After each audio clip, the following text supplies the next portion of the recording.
part of this conversation is going to be centered around kind of the psychology of investors looking at digital assets versus physical collectibles, right, historically. And I like to group them in kind of two buckets, which is people that have done well have highly engaged audiences and they have great creative on the digital collectible space.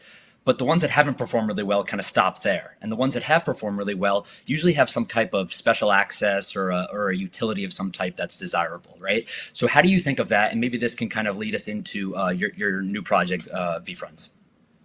And let me add the third one, which is actually the answer of VeeFriends. One of the reasons I did the conference and some of the access was I was watching a lot of people with big audiences just do it JV with a digital artist. So I was like, you know what? Yep.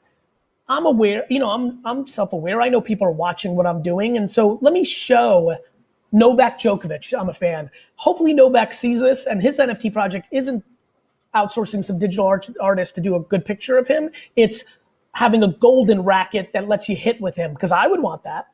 That's cool. So believe it or not, VeeFriends didn't start out with VCon, the 3-year conference that came with it, or all the other stuff. It was a reaction to what I was seeing in the marketplace and knowing that I thought I could add to the community.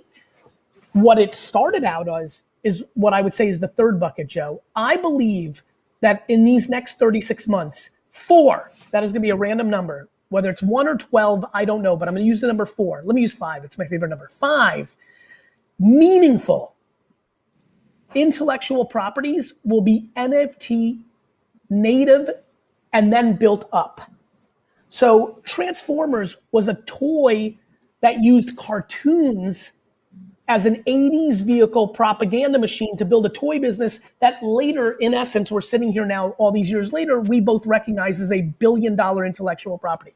Pokemon used a card game similar to Magic the Gathering because they saw that thing brewing as the starting point, Joe, to something that has now become one of the most, if not the most valuable intellectual property in the world. Star Wars, Joe, used movies. Harry Potter used books to build these multi-billion-dollar intellectual properties. So I think, Joe, everyone's talking about just the asset collectible. Now we're starting to see, and VeeFriends definitely did that, and you're going to start seeing, I'm already hearing a lot of rumblings, which I'm excited. I feel nice to be part of the lineage. People have stopped their projects and they're starting to make it more thoughtful with access and events. And that's great because that was always the promise of NFTs. The OGs that were way before me that I pay the most respect to, they always, Blau himself did a concert. Like this has been there. They've been waiting for this. VeeFriends is one execution, but I'll tell you what I think is the big one.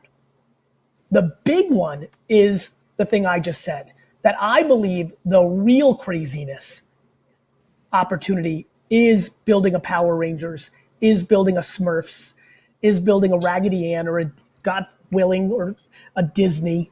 When I look at, for example, Bored Ape, right?